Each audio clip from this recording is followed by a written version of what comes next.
안녕하세요. 여러분의 재테크를 책임지고 싶은 피셔 인베스트먼트 피셔입니다. 자, 경제 지표를 통해서 주식을 매수해야 되고 매도해야 될 타이밍에 대해서 지속적으로 설명을 드리고 있는데요. 지난 동영상에도 한번 알려드린 바가 있는 소매 판매 지수를 먼저 보고 그 다음에 이야기를 나눠보도록 하겠습니다.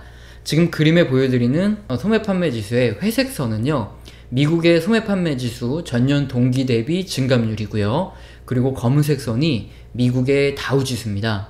자, 보시면 2001년 IT 버블 당시에 소매 판매 지수가 감소하는 모습이 보여지죠. 자, 그리고 2008년 금융위기 당시에도 미국 소매 판매 지수 전년 대비 증가율이 급감하는 모습이 보여집니다. 자, 이렇게 소매 판매 지수는 주식시장과 동행하거나 약간 선행하는 특성이 있기 때문에 이렇게 미국의 소매 판매 지수가 감소하면 주식시장에선 상당한 악재로 받아들여지고요. 지속적으로 미국의 소매 판매가 감소할 경우 경제 위기가 올 수도 있겠구나, 아니면 심각한 경기 둔화가 올 수도 있겠구나, 자, 이렇게 사람들은 판단을 내리게 됩니다.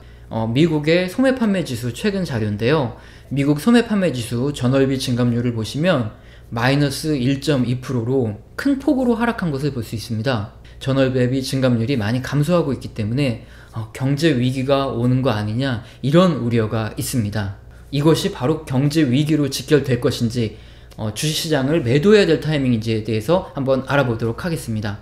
자, 다시 경제 지표를 보겠습니다. 마이너스 1.2%로 상당히 많이 하락을 했고요. 전년 동기 대비해서는 플러스 2.3% 상승인데 가장 낮은 상승률을 보여줬습니다. 이 지표가 전월 대비 몇 달간 지속적으로 역성장하는 모습이 관찰된다면 이때는 다른 경제 지표들을 보고 그 원인을 파악해야 됩니다. 왜냐하면 만약 추세적으로 지속적으로 하락하는 것에 시작이 된다면 그때는 주식을 매도해야 될 타이밍이기 때문이죠. 원래 미국 소매 판매 지수는 2월이면 1월에 지표가 발표가 돼야 돼요. 하지만 미국 셧다운의 영향으로 공무원들이 쉬었죠. 일을 할 수 없었죠. 그렇기 때문에 지난주에는 2018년 12월에 미국 소매 판매 지수가 이제 발표가 됐습니다. 자, 그렇다면 우리가 알 수 있는 건 미국 정부에서 발표하는 이 자료가 1개월 늦었기 때문에 다른 소비 관련 지표들을 보면 소매 판매가 추세적으로 하락할지 아니면 일시적인 현상일지를 알 수 있겠죠.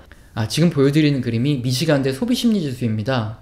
소매 판매 지수와 거의 좀 유사하게 움직이는 바로 소비에 관련된 지표인데요. 그림을 보시면 다행히 1월부터 반등하는 흐름을 보여주고 있는 것이 확인되죠. 자, 이렇게 미시간대 소비자 심리 지수의 반등을 보면 지난 12월부터 시작된 미국 정부 폐쇄, 셧다운이 1월에 끝났기 때문에 1월까지 영향을 미친 것으로 보여지고요. 그리고 1월을 저점으로 다시 정부가 정상 가동이 되면서 소비 심리가 살아나는 것을 확인할 수 있습니다. 셧다운이 끝난 2월부터는 지속적으로 소비 심리가 살아나는 모습이 보여지겠죠. 소비에 선행하는 제조업, 구매관리사 지수를 보면 지난 12월 하락을 했습니다. 역시 그렇다가 1월에 다시 반등하는 모습이 관찰되죠. 제조업 지수가 소비에 선행하는 이유는요, 제조업이 살아나서 일자리가 늘어나고 임금이 오르면 당연히 소비가 증가하겠죠. 반대로 제조업이 둔화되고 일자리가 감소하면 또 임금 하락이 발생하고 이에 따라 사람들이 소비를 줄이겠죠. 이것 때문에 제조업 지수가 소비에 선행하게 되는데요. 지난주 발표된 미국 소매 판매 지수 감소는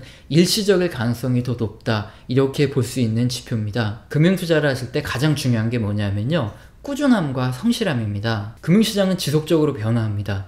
미중 무역 협상이 틀어질 수도 있고요. 그리고 노딜 블랙시트로 유럽의 경제가 좀 흔들릴 가능성도 있죠. 자, 그리고 중국의 부채 문제를 비롯해서 우리나라 부채 문제, 이 아시아 신흥국들이 지금 가장 크게 문제가 되는 부채 문제가 또 금세 터질 수도 있겠죠. 자, 뿐만 아니죠. 금융은 소비 심리 및 투자 심리에 의해서 크게 좌우가 됩니다.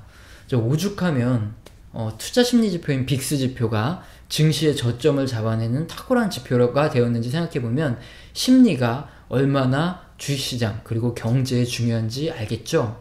자, 설명드리는 김에 빅스 지표와 투자의 타이밍을 잡는 법에 대해서도 설명을 드려볼까요? 빅스 지표는 투자 심리 지표라고 부르고 S&P 500의 옵션에 관련된 지표입니다. 자, 평균 약 한 30일 정도 만기가 남은 이 지수 옵션의 가격을 기준으로 산출하게 되는데요. 이때 옵션의 변동성이 클수록 빅스 지표가 상승하고 변동성이 작을수록 지수가 하락합니다. 풋옵션 매수를 통한 해지 물량이 급증할수록 변동성이 크기 때문에 빅스 지수가 상승할수록 증시의 하락폭이 큰데요. 자, 빅스 지표가 일정 구간을 넘어선 이 상황에서는 매도할 사람들이 대부분 다 매도를 한 구간으로 이후부터는 증시에 반등이 나타날 가능성이 상당히 높아지면서 투자 매수 타이밍을 잡는 지표로 또 활용되고 있습니다. 자, 그림에서 빅스 지표를 보시면 지난 2008년 금융위기 당시, 그리고 2011년 미국 재정절벽, 2012년 유럽 위기, 그리고 2016년 중국발 부채 둔화 위기, 2018년 고율 관세, 트럼프 고율 관세에 따른 조정, 그리고 2018년 미연준 기준금리 인상 사건 등 중요한 증시 하락의 시기마다 좋은 저가 매수의 시점이 언제쯤인지를 보여주죠. 이렇게 수치가 약 30 이상을 넘어가면서 상당히 급등했다가 이렇게 떨어지는 모습이 보여지는데요. 만약에 정말 장기적인 안목을 가진 투자자라면 지수가 30 이상을 넘어갔다가 다시 하락해서 내려오는 이 고점을 찍고 넘어오는 시점에 주식을 매수하고 적정 수준의 매도, 그리고 다시 또 빅스 지수가 급등했을 때 매수, 이것을 반복한다면 좋은 수익을 거둘 확률이 좀 더 높아지겠죠. 물론 이 지표 단 하나만으로는 적중률이 70% 미만의 수준이기 때문에 다른 경제 지표들과 종합적으로 판단하여서 매수 매도의 시기를 판단해야 되겠습니다. 자, 앞서서 설명드린 소매 판매 지수, 그리고 빅스 지표, 그리고 앞으로 설명드리고 이제까지 설명드린 동영상 관련된 지표들을 종합적으로 판단하면 여러분께서는 투자의 시점, 그리고 매도의 시점에 대해서 좀 더 정확한 타이밍을 잡고 좋은 투자 성과를 이루실 수 있을 겁니다. 감사합니다.